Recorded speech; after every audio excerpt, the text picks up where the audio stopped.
El presidente del Gobierno de España, Pedro Sánchez, ha anunciado el adelanto de las elecciones generales. Esto es Realpolitik Room. Bienvenidos.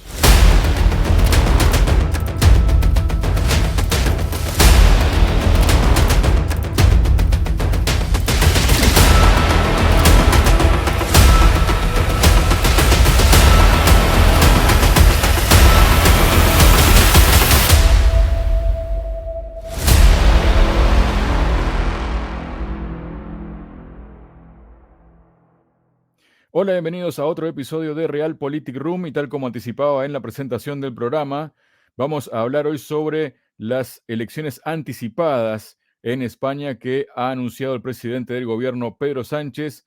Para ello estoy junto al analista internacional Eduardo Luque. Eduardo, bienvenido a Realpolitik Room. ¿Cómo estás? Encantado, como siempre, de estar en el canal. Muchas gracias, Eduardo. Y si te parece, para arrancar, vamos a revivir ese momento en el que Pedro Sánchez anunciaba esto. Acabo de mantener un despacho con Su Majestad el Rey, en el que he comunicado al jefe del Estado la decisión de convocar un Consejo de Ministros esta misma tarde para disolver las Cortes y proceder a la convocatoria de las elecciones generales en uso de la prerrogativa que la Constitución atribuye al presidente del Gobierno. La convocatoria formal de las elecciones aparecerá publicada mañana, martes, en el Boletín Oficial del Estado, de forma que los comicios se celebrarán el domingo 23 de julio, de acuerdo con los plazos que establece la ley.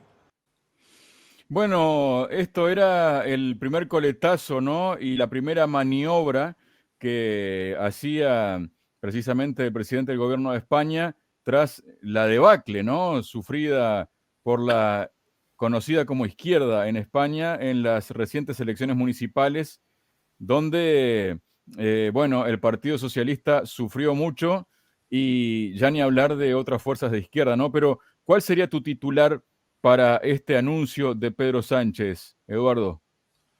Pues es simple y complejo, ¿no? Porque esto es un auténtico tsunami político, lo que está ocurriendo, y forma parte también de una ola neoconservadora que viene de más allá del Atlántico y que de alguna forma está invadiendo y está ocupando varios países europeos, varios países occidentales. Y en la medida además que la guerra se anuncia, que se profundiza y que los recortes aumentan por efecto de la guerra y por efecto de la crisis económica en la que ya vivimos y de la cual ahora mismo la situación de Estados Unidos es un fiel reflejo, vemos cómo los procesos políticos se aceleran, cambian, mutan y se abren paso nuevas realidades, ¿no? Realmente es un tsunami político lo que estamos viviendo. Un tsunami político causado por qué, Eduardo.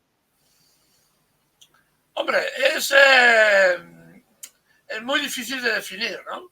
Desde el punto de vista de la izquierda, que yo llamo izquierda compatible, la izquierda que pretende gestionar más mal que bien el propio sistema sin darle ninguna alternativa real, a eso yo lo llamo izquierda compatible, realmente lo que ha ocurrido es de que la sensación de enfrentamiento casi continuo en el propio Ejecutivo y finalmente, poco antes de la campaña electoral de las municipales y de las autonómicas, la lucha cainista entre en el seno de la propia izquierda a la izquierda del PSOE, hablamos de Sumar y de Podemos, que ha sido una lucha absolutamente cainita y brutal, ha provocado una auténtica desazón en los militantes y la gente que votaba, que pensaba que la izquierda aún la representaba, dando aire y fuelle a la derecha que estaba esperando. Y aparte ha habido otro elemento esencial. Un partido de la derecha, como los Ciudadanos, ha acabado por desaparecer absolutamente y sus centenares de miles de votos han pasado a la extrema derecha de Vox o a la derecha del señor Feijóo, ¿no? Así que tenemos estos dos factores. Uno, el traspaso de votos hacia la derecha, con la desaparición de Ciudadanos y la debacle de la izquierda del PSOE por sus propios errores, fundamentalmente, que ha ocasionado que, curiosamente, el PSOE mantenga un 28% de votos, más o menos, muy parecido, unas décimas menos, que a lo obtenido en el año 19, es decir, que podría obtener un buen resultado o un resultado decente si no fuera sido por el hundimiento de Unidas Podemos y lo que representaba, ¿no? En una lucha que ya digo ha sido cainita y prácticamente suicida. Y ya veremos, está por ver si conseguirán llegar juntos a la nueva convocatoria electoral. Eso es otro dilema que ya analizaremos con el tiempo. Y hay un elemento central que yo diría, que ha sido clave también. Ha sido un momento en que ha habido una inflación de proclamas positivas, que se iba a hacer, que se iba a transformar, y en la práctica muchas de estas proclamas no han llegado al conjunto de la población y se han quedado en meras declaraciones declarativas, ¿no?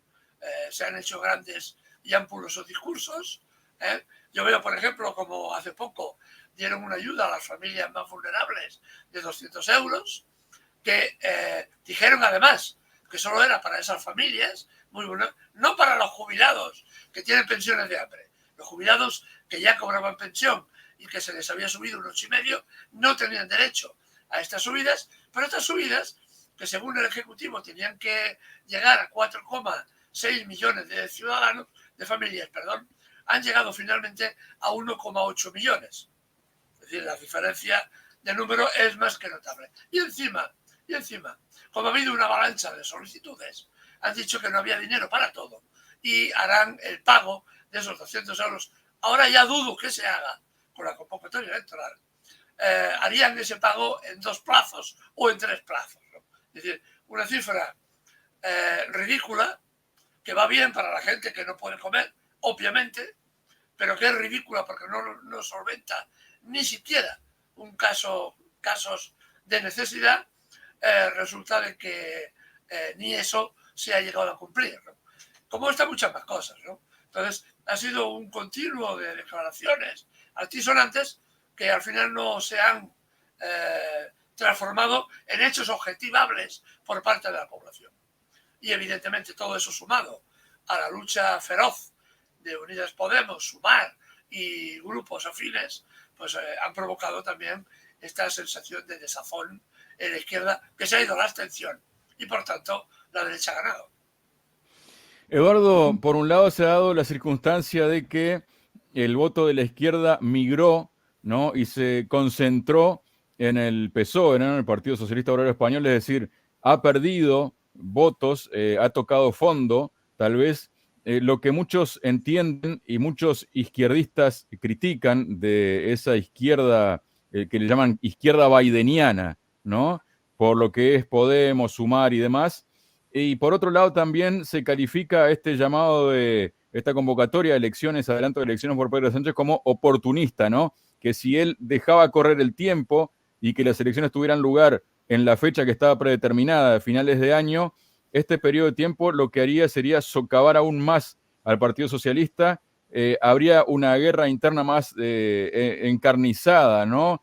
Con aquellos que han perdido los municipios, aquellos socialistas, y con esto como que hay como un sofoco un poco por parte de Pedro Sánchez, ¿no? ¿Cómo ves tú todo esto, Eduardo? No, yo más que sofoco, no es una maniobra tonta. Al contrario, si algo ha demostrado Pedro Sánchez es que es un buen táctico. Es una persona que tiene escasos principios, digamos, en tono de broma, que tiene principios marxistas, pero de los hermanos Marx. Aquellos que decían que yo tengo unos principios, pero si no le gustan, tengo otros. Bien podríamos decir de Pedro Sánchez que efectivamente tiene algo de hermanos Marx, de principios de hermanos Marx. No digo de marxista del capital, sino de los hermanos Marx. Entonces, ha sido una maniobra interesante y no carente de inteligencia. Evidentemente, los meses que le quedaban a Pedro Sánchez iba a ser un auténtico calvario, porque ya la derecha y la extrema derecha apuntaban a la necesidad de sacar a sus a sus votantes a la calle y mantener una presión ciudadana terrible sobre el Ejecutivo que le impediría avanzar ningún tipo de acción política. Así, prácticamente la parálisis política estaba asegurada con una gran movilización de la derecha en las calles. Eso también lo ha valorado el PSOE, lo ha valorado Pedro Sánchez. Por otra parte, pillaba de alguna forma contrapié a la derecha, que acaba de tomar, no acaba de tomar posesión, aún no lo ha hecho, y ya tiene que estar afilando para una nueva contienda electoral, con un agravante. Ahora vamos a ver, según los cálculos de Pedro Sánchez, cómo el PP tiene que gobernar con la extrema derecha más zafia y más reaccionaria de este país y formar gobiernos, lo cual es una baza electoral que le propone, que le impulsa o que impulsaría al PSOE. Por otra parte, por el lado de la izquierda, coge absolutamente a contrapié a la izquierda. Lo que pretende el PSOE básicamente es que lo que quede de Podemos, si queda algo, se amalgame con lo que genera Yolanda Díaz y su proyecto, que curiosamente lo único que están discutiendo ahora son listas electorales, no sabemos ni qué quiere, ni cuál es el proyecto, exceptuando una cosa que se llama sumar. Sabemos por lo menos que la compañera Yolanda Díaz sabe las 4 reglas: sumar, restar, multiplicar. Lo que no sabemos es si con esta maniobra lo que consigue es dividir todavía más. Eso lo veremos en el tiempo, ¿no? Entonces, pilla contrapié a la parte izquierda de su partido. El PSOE posiblemente salve la situación. No digo que gane, no lo sabemos. La situación lo tiene muy complicado para ganar. Pero salvará los papeles. El PSOE pervivirá a costa, evidentemente, de la falta de peso político de lo que quede de Podemos, Sumar y izquierdas adelanteras. Al final, el PSOE también piensa en una maniobra a medio plazo, ¿no? Que es quedarse, sumar lo que sube a la izquierda y quedárselo, ¿no? Porque además, vamos a ver, ya lo estamos viendo, va a ser inmediato, ¿eh? Una cosa que yo estaba ahora escribiendo, un artículo, una cosa que se llaman los cesantes. En el siglo XIX, cuando llegaba un partido, los liberales, conservadores, uno dejaba el gobierno y entraba el otro.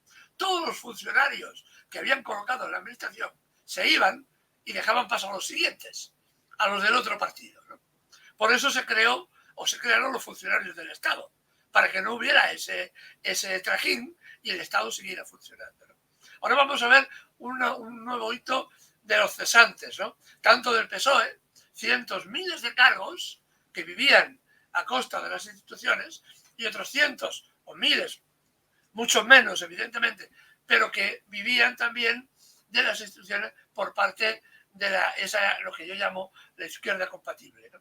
La izquierda de Unidas Podemos. Eso también va a ser un elemento curioso a observar, ¿no? Que también tiene su peso, porque eso implica después, y lo vamos a ver también a medio plazo, ya lo adelanto, transferencias de personajes relevantes que pasan de bando. Tránsfugas. Bueno, tránsfugas, eso. Bueno, ellos lo argumentarán diciendo que como San Pablo de Tarso se cayeron del caballo y reconocieron la luz de la derecha y vieron el Parnaso y ahí se dirigieron, ¿no? Eso lo vamos a ver. Lo hemos visto estos días con la proposición que hizo Vox contra Pedro Sánchez, utilizando nada menos que a uno de los grandes personajes reconocidos que había sido del PC, ¿no? Que en este tránsito político ha llegado desde posiciones de la ultraortodoxia comunista a convertirse en un pseudo-fascista, ¿no? Es decir, que en este tránsito de ir buscando acomodo en un partido por otro. Este personaje lo vamos a ver repetido en otros. Y una última cosa que apunto, que no han apuntado muchos, pero que yo siempre tengo en cuenta a la hora de valorar este tipo de cosas. Hay una cosa muy importante que va a ocurrir en septiembre de este año. Es decir, 2 meses después de las elecciones. Y es que la Secretaría General de la OTAN, queda libre, queda vacante. Y hay una persona, hay varias, pero hay una persona que está muy reconocida y que ha hecho méritos importantes para ocupar esa plaza. Me imagino que los televidentes sabrán que ese personaje es evidentemente el que ahora tenemos como presidente de gobierno. Así que resulte lo que resulte, el 23 de julio, el señor Pedro Sánchez tiene el futuro, digamos que asegurado.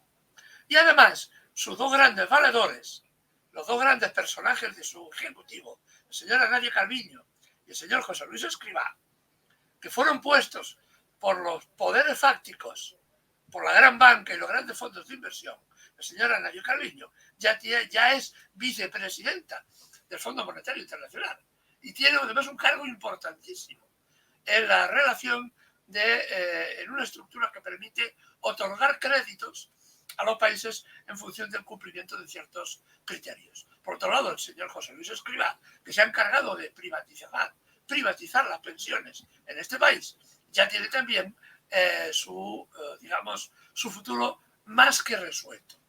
Así que vemos cómo estos tres personajes se interrelacionan entre ellos y cada uno ya orienta su situación. Perdón. Se podría decir que Pedro Sánchez con esta maniobra mata a varios pájaros de un tiro, ¿no? Engulle el ala a la izquierda, esto entre comillas también, ¿no? Por otro lado también amortigua la pérdida del Partido Socialista y por otro lado se puede asegurar ese cargo en la OTAN que si no adelantara las elecciones, eso probablemente estaría un poco complicado porque también ahí estaba en juego un poco la figura de Boris Johnson, ¿no?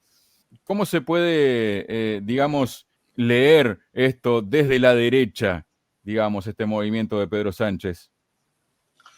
No, desde la derecha lo que interesa ahora es alcanzar la política del PP y la política de Vox ha sido fagotizar también a los pequeñísimos grupúsculos de extrema derecha que han caído por ahí. De hecho, Ciudadanos desapareció, ¿no? Ciudadanos Sí, casi sí, que desapareció, ¿no? también la clave, ha sido una de las claves, ¿no? Ciudadanos ha conseguido al final unos 300.000 votos, le han quedado, más o menos. Le han quedado con 240 concejales en todo el país, pero ha perdido una masa de votos impresionante. Todos estos votos, una parte se ha ido a Vox, porque eran votos muy de extrema derecha, muy reaccionarios, y otra parte importante se han ido al PP, ¿no? Que eso ha sido también una de las grandes victorias del PP. El PP no vence porque muchos votantes de la izquierda se van a la derecha. En las elecciones en España no funcionan así.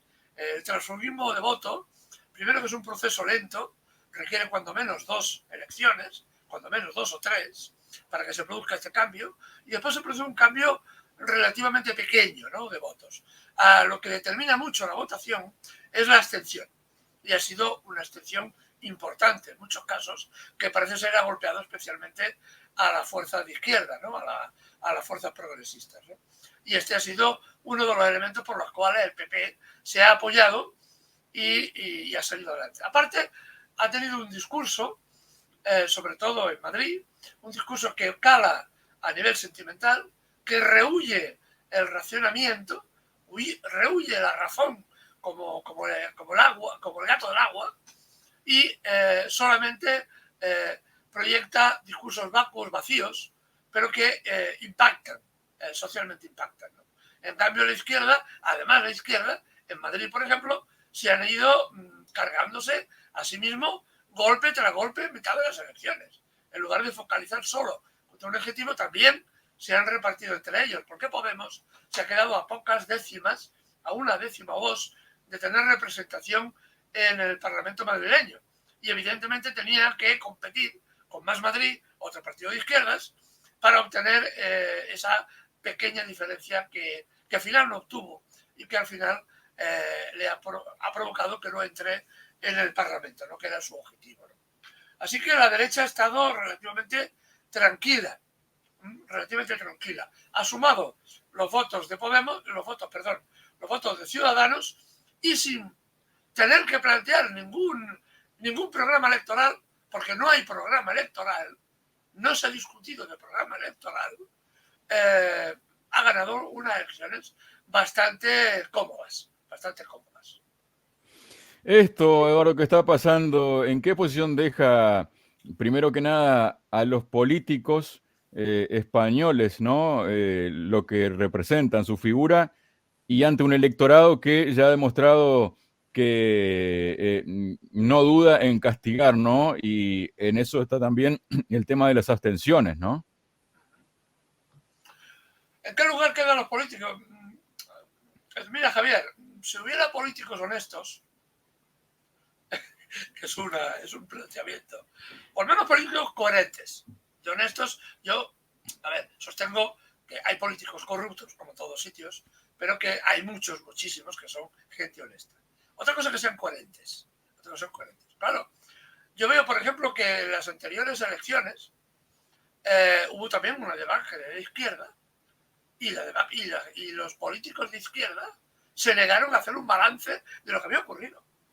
No se evaluó quién era, qué había pasado, por qué había pasado, quién era el responsable, qué responsabilidades había que asumir.